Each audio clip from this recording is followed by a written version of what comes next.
Hey Royals, welcome to another video. Today I'm talking about 5 myths about writing that need to be crumpled and thrown out the window. Let's start.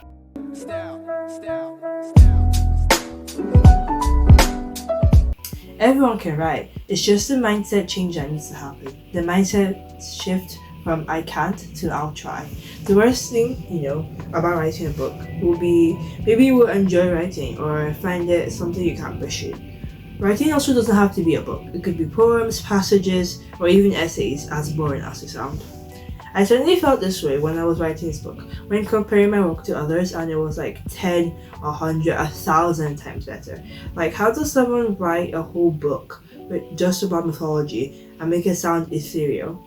But God reminded me that everyone's work is unique, and you can't compare your handwork that you've seen 1,000 times to a seemingly golden work you've only laid your eyes upon.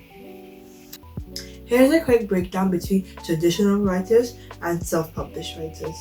So, traditional published, so they send out like manuscripts. So you send out your manuscript to a publisher, and it's usually like a publishing company, and they review your work and they decide whether or not it's good enough to publish, like if the book will sell well or it won't sell well.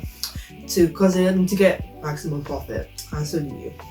And self-published is when you don't go through any publisher before you publish a book. So basically, there's the reader that says, I don't think your book will going to sell well. Because nowadays, people don't tend to do that type of book. So while it might seem that traditional published authors are better writers, you have to look behind the scenes, because the famous renowned author J.K. Rowling, because the person that made Harry Potter, that was turned into a film, was rejected for Harry Potter not once, not twice, not even 10 times, but 12.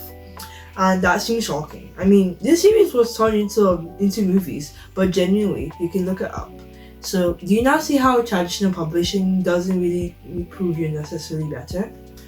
Now, there are wrong ways to write a book, but never how to portray it or interpret it.